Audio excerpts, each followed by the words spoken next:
Nah, di dalam eh, manajemen bencana itu ada koordinasi lembaga, ya, saya ulangi lagi.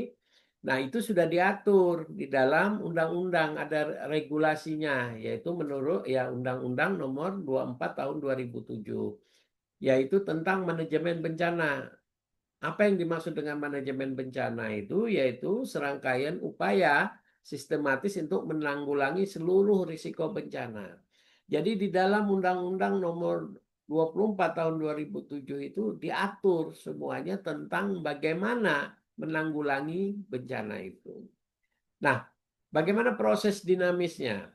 Jadi implementasi di lapangan itu proses dinamisnya itu adalah bagaimana manajemen bencana itu bersifat terpadu, ya, berlanjut dan terus berkembang sesuai kondisi.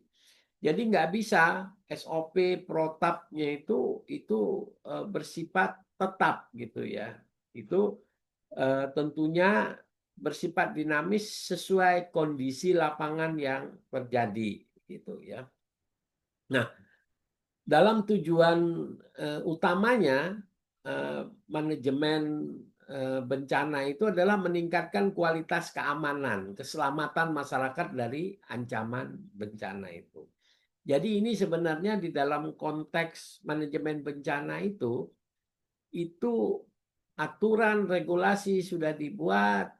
Nah, lantas bagaimana konsep manajemen bencana itu adalah adanya sebuah proses pelaksanaan kegiatan di lapangan itu yang bersifat terpadu. Jadi tidak terkotak-kotak. Terpadu itu artinya terorganisir, ya, terkoordinasi gitu. Nah, koordinasi itu artinya apa? Artinya beberapa lembaga yang menangani itu mempunyai komunikasi, koordinasi antar lembaga untuk bagaimana bisa melaksanakan kegiatan itu dalam hal yang satu pintu, satu kegiatan, ya. Itu yang dimaksud di dalam manajemen bencana. Nah, selanjutnya adalah apa pentingnya koordinasi itu, ya, untuk dalam penanggulangan bencana.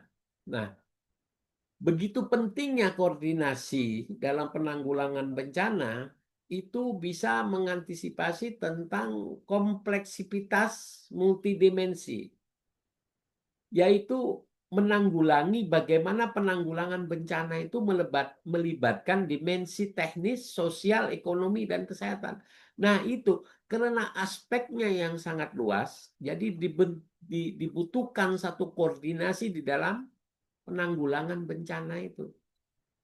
Nah, oleh karena itu, maka dibutuhkan koordinasi yang lebih efektif, efisien, ya, yang terpadu untuk bagaimana bisa menanggulangi kondisi yang multidimensi tadi, ya, multidimensi itu jadi secara teknis, secara sosial, secara ekonomi, dan juga kesehatan.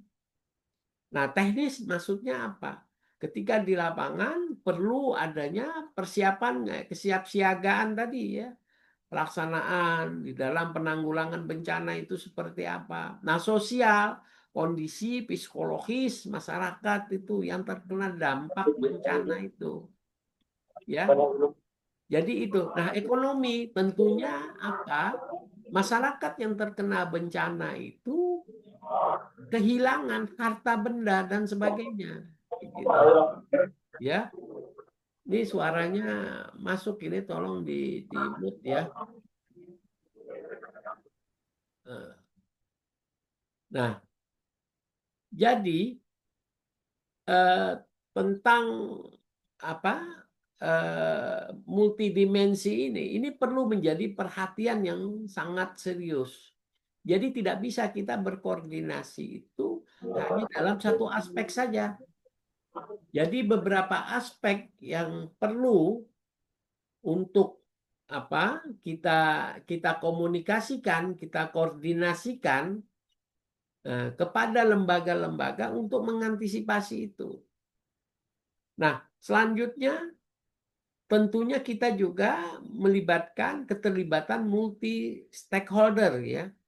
Nah, apa yang dimaksud dengan keterlibatan multi stakeholder itu yaitu melibatkan pemerintah, swasta, masyarakat sipil dan lembaga internasional. Nah, koordinasi ini yang harus bisa kita lakukan bersama-sama untuk bisa bagaimana keterlibatan multi stakeholder ini bisa berjalan dengan baik.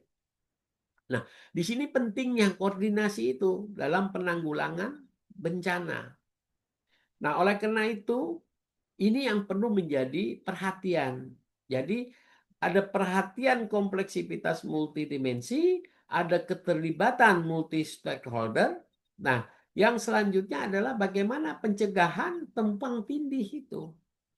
Jadi di lapangan itu ya teman-teman mahasiswa mahasiswi ya tidak seperti kita bayangkan ketika kita berbicara secara teori ya. Kalau teorinya gampang sekali bahwa eh, pelaksanaan kegiatan ini harus dikoordinasikan dengan ini dan sebagainya. Nah, tapi bagaimana kondisi lapangan yang begitu kredit ketika terjadi bencana yang putus hubungan komunikasi dan sebagainya yang hanya bisa dilakukan dengan ya kalau telepon mungkin tidak berfungsi, listrik tidak berfungsi, mati dan sebagainya. Nah, bagaimana cara berkomunikasi lebih cepat dan sebagainya? Tentunya kan menggunakan satelit dan sebagainya. Nah, ini yang perlu diperhatikan dalam konteks seperti itu. Nah, pencegahan tumpang tindih ini membutuhkan koordinasi efektif, yaitu mencegah kebingungan peran dan pemborosan sumber daya. Itu yang perlu diperhatikan. Ya, teman-teman perlu memperhatikan tentang bagaimana bisa mencegah tumpang tindih itu. Jadi ketika kita berkoordinasi, masing-masing tugas itu sudah dipegang oleh masing-masing lembaga atau organisasi yang menangani itu ya. Jadi jangan sampai ketika pemerintah menangani, swasta juga menangani, tapi tugas dan kewajibannya itu diambil, tugas pemerintah diambil oleh swasta, swasta diambil oleh pemerintah. Nah, ini yang dibilang tumpang tindih ya, tumpang tindih yang apa itu bisa menimbulkan di lapangan itu bisa menimbulkan permasalahan permasalahan baru di dalam koordinasi ya. Nah, selanjutnya apa kerangka? Nah, itu yang saya bilang tadi, kerangka hukum yang mendasari tentang bagaimana koordinasi penanggulangan bencana ini, bagaimana bencana ini bisa diatasi di lapangan. Nah, itu kita bisa membaca di dalam Undang-Undang Nomor 24 Tahun 2027, itu penanggulangan bencana nasional mengatur sistem koordinasi antar lembaga. Diatur di situ.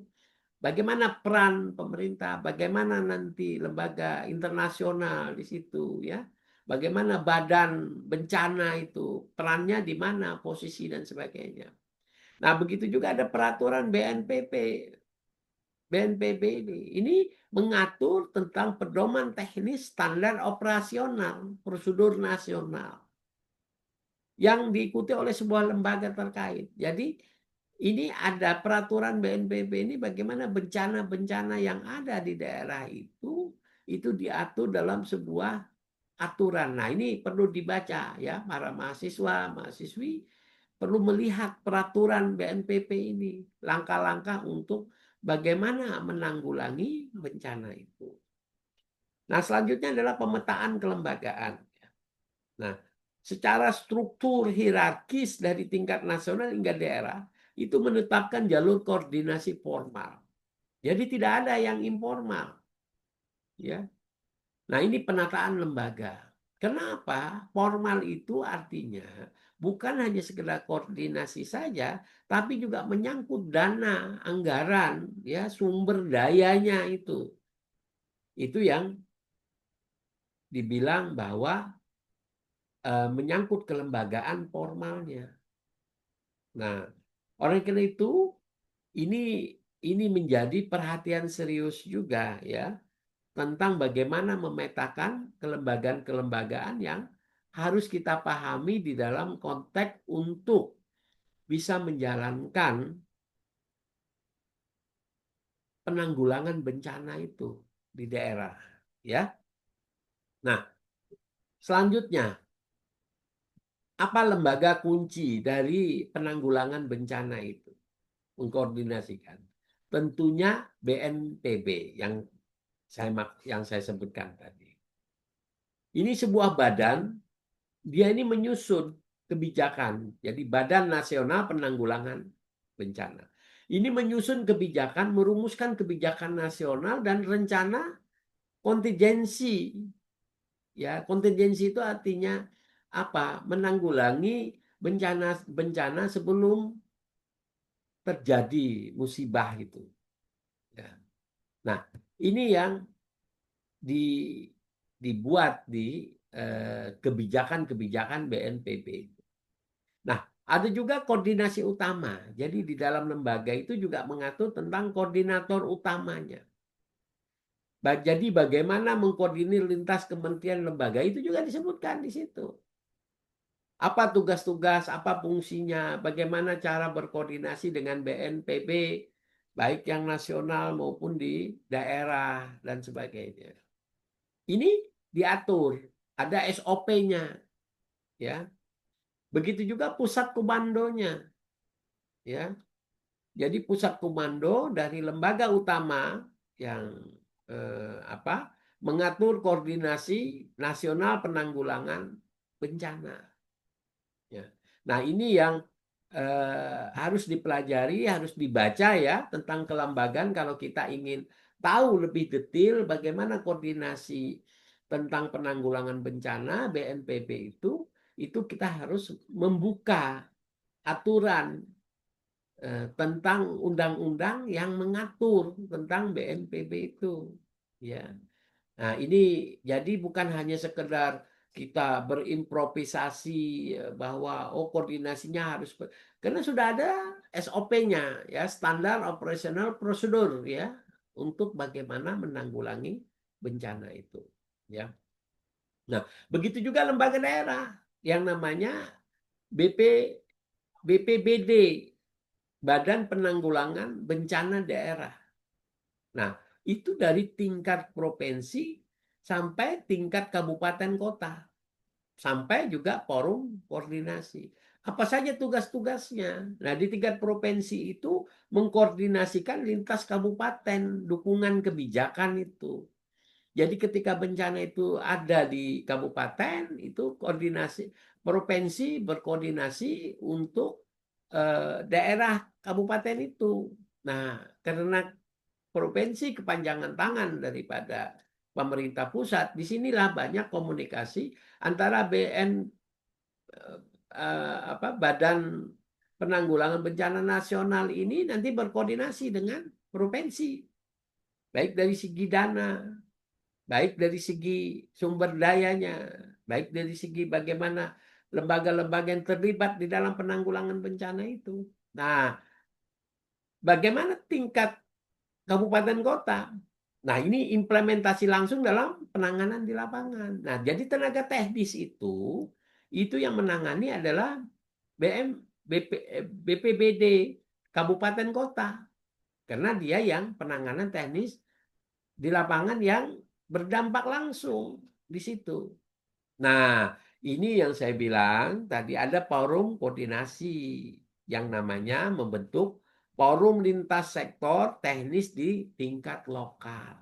Jadi koordinasi itu bukan hanya koordinasi saja, ada forum koordinasinya. Nah, apakah dibentuk WhatsApp kah? Atau dibentuk satu satuan tugas dan sebagainya. Ini yang dibilang tadi. Jadi seperti apa Adele tadi ya berbicara kan saya sampaikan bagaimana cara koordinasinya itu.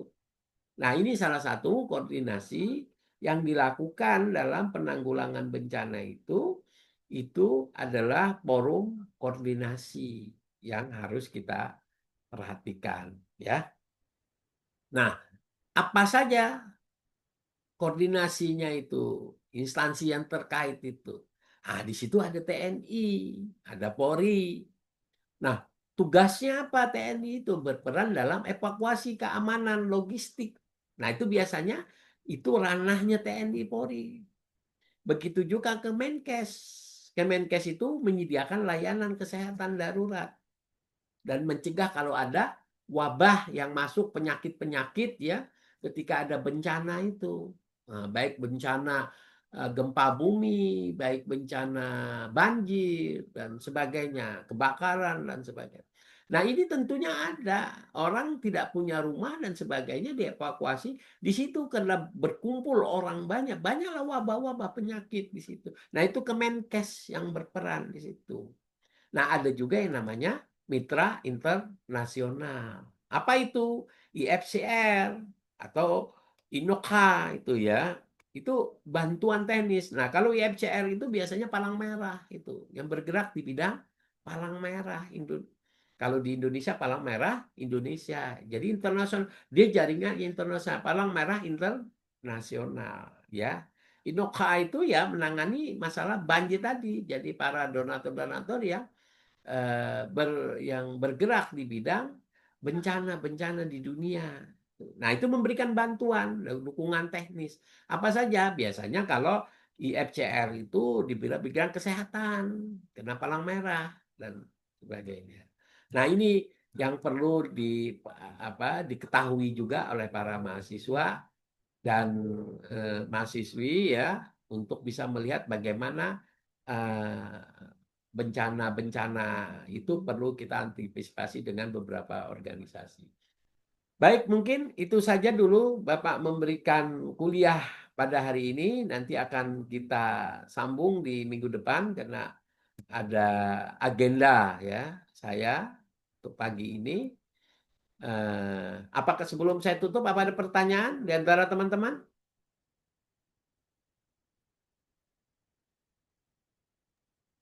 Sudah cukup mungkin, Pak. Cukup ya, Nurjana ya.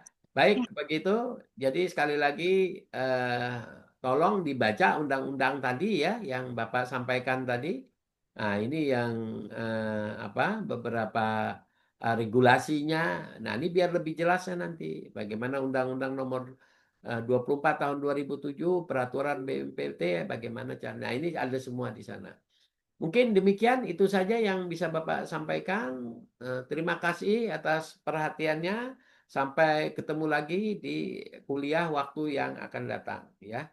Terima kasih. Wassalamualaikum warahmatullahi wabarakatuh. Waalaikumsalam warahmatullahi Waalaikumsalam wabarakatuh. warahmatullahi wabarakatuh. Terima kasih, Pak. Ya, makasih.